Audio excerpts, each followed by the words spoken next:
ভালো করে খেয়াল করেন আল্লাহ রাব্বুল আমিন কি বলেছেন, কেন এতগুলা লোকের জন্য আমি এইটা পড়লাম। আল্লাহ রাব্বুল আমিন বলছেন ওয়ালিল্লাহি ইয়াসজুদু মান ফিস সামাওয়াতি ওয়াল আরদ, আসমান জমিনে যা কিছু আছে সব কিছু আল্লাহর সিজদা করে। সুবহানাল্লাহ বলেন। আল্লাহ রাব্বুল আমিন বলছেন তাওয়া কারহা, ইচ্ছায় অথবা বাধ্য হয়ে। কথাটা ভালো করে বুঝেন, ইচ্ছায় হয় তুমি সিজদা দাও অথবা তোমাকে বাধ্য করে সিজদা দেওয়া হয়। কিভাবে? ওয়াজিলালুহুম বিল গুদুই ওয়াল আসাল, আল্লাহ বলতেছেন সকাল সন্ধ্যা তার ছায়াতে আল্লাহ রাব্বুল আমিন এই সিজদা রেখেছেন। মুফাসসিররা ব্যাখ্যা করছেন একজন অগ্নি উপাসক একজন সূর্যের পূজা করে। কিসের পূজা? সূর্যের কাছে যায় নমো নমো করে হাত দিছে এরকম করে। সূর্যর দিকে যখন তার মুখ, তার ছায়াটা যখন সূর্য থেকে পরে পিছন দিকে গেছে, ওইটা মাটিতে তার ছায়া চলে আসছে। আল্লাহ বলছেন তুমি চাও বা না চাও, তুমি চাইলেও তো সূর্যের উল্টা দিকে তোমার ছায়া নিতে পারবে না। আল্লাহ বলছেন তুমি ইচ্ছায় অনিচ্ছায় তোমার ছায়াকে দিয়েও হলেও আল্লাহ সিজদা নেওয়া। সূর্যকে তুমি তোমার ইচ্ছা মতো দিক পরিবর্তন করাতে পারবে না। আল্লাহ রাব্বুল আমিন বলছেন এই জন্য দুনিয়ার সকল মানুষ তার হুকুম মানতে বাধ্য। আরেক দল ব্যাখ্যা করেছেন তাওআ ওয়া কারহা, আল্লাহর হুকুম মানতে সব মানুষ বাধ্য। আপনি বলতেছেন আমি রাত্রে ঘুমাই না, না ঘুমাবাই। তুই কোন সময় ঘুমাস? দিনে ঘুমাস, খুব ভালো। তাহলে দিনে তুই চাঁদ উঠা, রাত্রে সূর্য উঠা। কি আল্লাহ বলতেছেন তাওআ ওয়া কারহা, তুমি চাইলেও মানতে বাধ্য, না চাইলেও মানতে বাধ্য। এই জন্য বলা হয় দুনিয়ার মানুষ যা করে, দুনিয়ার মানুষ চেতন মনের থেকে অবচেতন মনে বেশি কাজ করে। বলেন তো আমরা চেতনে বেশি করি না অবচেতন? বুঝেন নাই? আপনাকে বলে দেওয়া হয়েছে 1 মিনিটে 35 বার নিঃশ্বাস নিবি। 1 মিনিটে কয়বার? 1 ঘন্টা কয় মিনিটে? 60 মিনিট। তাহলে 60 মিনিটে আপনার জন্য হিসাব করে দেওয়া হয়েছে। কম বেশি করলে কিন্তু তোমার হার্টের সমস্যা হবে। ওই লোক অনেক মনোযোগের সাথে প্রত্যেক মিনিটে গুনে গুনে 35 বার নিঃশ্বাস নিচ্ছে, তাই তো না? হঠাৎ করে এমন একটা ময়লার ভাগাড়ের পাশ দিয়ে যাচ্ছে, গন্ধে তার অবস্থা খারাপ, নাক ধরে রাখছে, 7-8 সেকেন্ড আর কোনো রকম নিঃশ্বাস নাই বেঁচে থাকবে। তার মানে আপনি হিসাব করে দেখেন চেতন মনের থেকে অবচেতন মনে আমরা দুনিয়াতে সবচেয়ে বেশি করি। আল্লাহ বলছেন যে অবচেতন মন যেইটা দেখো তোমার ভাষায় অবচেতন মন, কিন্তু এইটা তোমার রবের কাছে নিয়ন্ত্রণ।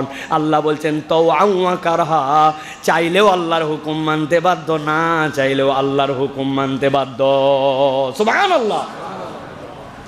এই যে নাকের মধ্যে একটা ছোট্ট ফেরোনাক্স লাগানো আছে না, আপনি 50 ডিগ্রি তাপমাত্রায় গেছেন, ওই তাপ যদি আপনার বুকে যায় আপনি শেষ। আবার যদি আপনি -20 ডিগ্রিতে গেছেন, ওই ঠান্ডা যদি আপনার লাঞ্চে পৌঁছায় আপনার লাঞ্চ শেষ। নাকের মধ্যে ছোট্ট একটু ফেরোনাক্স লাগানো, আল্লাহর পক্ষ থেকে এই জায়গাতে কনভার্টার দেওয়া আছে। মাইক্রো সেকেন্ডের মধ্যে আপনার 50 ডিগ্রিকে কনভার্ট করে আপনার বুকের উপযুক্ত, -30কে কনভার্ট করে আপনার শ্বাসের উপযুক্ত করে যিনি পাঠাচ্ছেন উনি আল্লাহ। উনি বলছেন তাওআ ওয়া কারহা, তুমি চাও কি না চাও আল্লাহর হুকুম মানতে তুমি বাধ্য। সুবহানাল্লাহ। বিস্তারিত আলোচনা আছে এরপরে প্রিয় ভাইরা। এই জন্য আল্লাহ রাব্বুল আমিন বলছেন গাছ প্রাণী যারা দুনিয়ার বুকে আছে সবগুলা আল্লাহ রাব্বুল আলামিনের কাছে সিজদা করে, আল্লাহর হুকুম মানতে বাধ্য, ফয়সালা মানতে আল্লাহর বাধ্য। ফয়সালা মানতে বাধ্য না ভাই? একজন বলছে আমি কোরআন মানি না, কিচ্ছু মানি না। ওরে বলছেন কুল্লু নাফসিন যায়িকাতুল মাউত, আল্লাহ বলছেন কোরআনে যে জীবন আছে যার মৃত্যু আছে তার। তুই এই আয়াতটা খালি অস্বীকার করে 200 বছর বেঁচে দেখা। ব্যাককল তোর সাথে ঝগড়া বিবাদ করতে কি দুঃখে আমি যাব? তুই আগে এই আয়াতটা অস্বীকার করে তারপরে তুই নাস্তিক্যবাদের পরিচয় দে আমার কাছে। তুমি বাঁচতে পারো না 150-2 বছর, তোমার আব্বারে বাঁচাও। তুমি আল্লাহরে মানো না যেহেতু, তোমার আব্বারে অন্তত বাঁচাও যে 200 বছর যেন বাঁচে।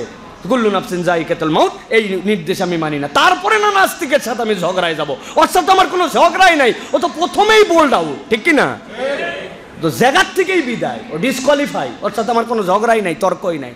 আল্লাহ বলছেন তাওআ ওয়া কারহা, আল্লাহ বলছেন আমার হুকুম তুমি মানতে বাধ্য। আল্লাহ এই জন্য বলছেন লাহু দাওয়াতুল হক, ডাকতে হলে তাকেই ডাকতে হবে। হক ইলা একমাত্র তিনি, বুঝো তুমি। লাহু দাওয়াতুল হক, আল্লাহ বলছেন হক ইলা তুমি। কোনোদিন কল্পনা করছেন এরকম করে যে পূর্ব দিকে গাছ ওঠে পশ্চিম দিকে নেমে যায়, আপনার ছায়া আপনি ঠেকাতে পারেন না, ওই ছায়া তো জমিনের সাথে লেগে আছে বেটা, ওটা তো তোর সিজদা দিচ্ছে, তুই চাইলেও সিজদা না চাইলেও সিজদা। আল্লাহ রাব্বুল আমিন বলতেছেন, অতএব আল্লাহর উদাহরণ বড় কঠিন।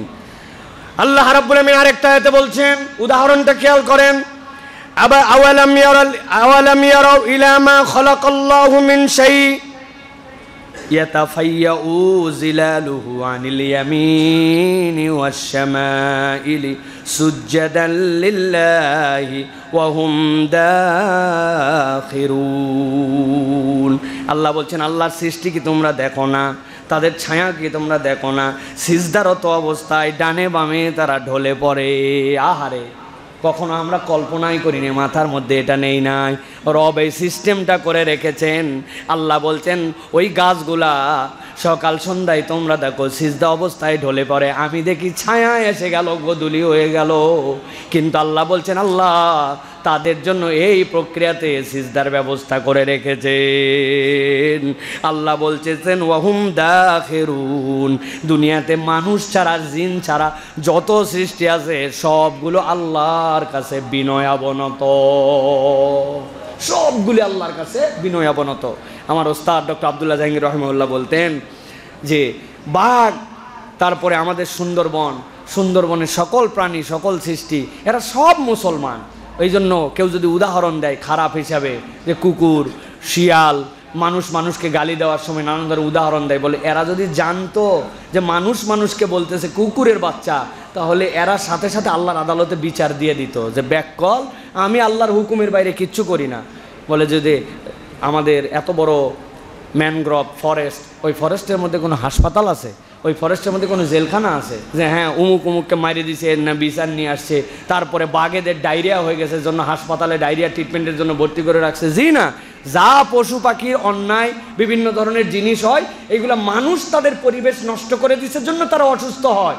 এটার কারণ তারা, আমরা নদীর মধ্যে এমনভাবে যান চালাচ্ছি, এমন ধরনের বিষাক্ত জিনিস দিয়ে মাছ ধরতেছে, ওই পানিটা খায়, কেউ বেচারি আক্রান্ত হয়, ও ন্যাচারালি আক্রান্ত হয় না, কেননা সকলেই আল্লাহর নির্দেশিত পথে চলে, হুকুম মেনে চলে। একটা বাঘ পর্যন্ত আরেকটা বাঘের জায়গা পর্যন্ত যায় না। বাঘ তার জায়গা কিভাবে দখল রাখে জানেন? ঝাঁপ দেয় একটা গাছ যতদূর পর্যন্ত ওই উপর পর্যন্ত একটা দাগ দিয়ে রাখে, দাগ দেওয়ার পর অন্য বাঘেরা বোঝে যে এই রেঞ্জটা অমুক বাঘের, সে ওই জায়গায় যাবেই না, তারা এরকম করে ভাগ করে চলে। এখন তারপরে কেন বাঘ এরকম লোকালয়ে চলে আসে? আমরা ফরেস্ট কাটতে কাটতে তাদের যে রেঞ্জ, ওই রেঞ্জকে আমরা নষ্ট করেছি। আল্লাহ তার রেঞ্জ অনুযায়ী তাকে ওই জায়গা দিচ্ছেন। আমরা বলি বাঘ কমে যাচ্ছে, বাঘ কমে যাচ্ছে না, আল্লাহ কমায় দিচ্ছেন, কেন আল্লাহর নিজামকে আমরা নষ্ট করে দিচ্ছি। অনেক গভীর কথাবার্তার মধ্যে আছে প্রিয় ভাইরা। অতএব পৃথিবীর সবাই বিনয়াবনত আল্লাহর হুকুমের প্রতি দায়িত্বশীল, একমাত্র মানুষকে আল্লাহ দায়িত্বশীল হওয়ার জন্য উদাহরণগুলো দিয়েছেন। আমরা মানতে চাই না, আমরা শুনতে চাই না। আল্লাহ রাব্বুল আমিন এই জন্য বলছেন যে এই মানুষ এই সব কিছু আল্লাহর কাছে বিনয় অবনত। যারা সূর্য পূজা করে, তুমি দাঁড়াও সূর্যের দিকে, কিন্তু পেছন থেকে ছায়া আসে, তোমারটা মাটিতে লেগে যায়। তুমি সূর্যের পূজা করতেছো, কিন্তু আল্লাহ সূর্য দিয়ে তোমার সিজদা মাটিতে নেওয়ায় নিচ্ছেন।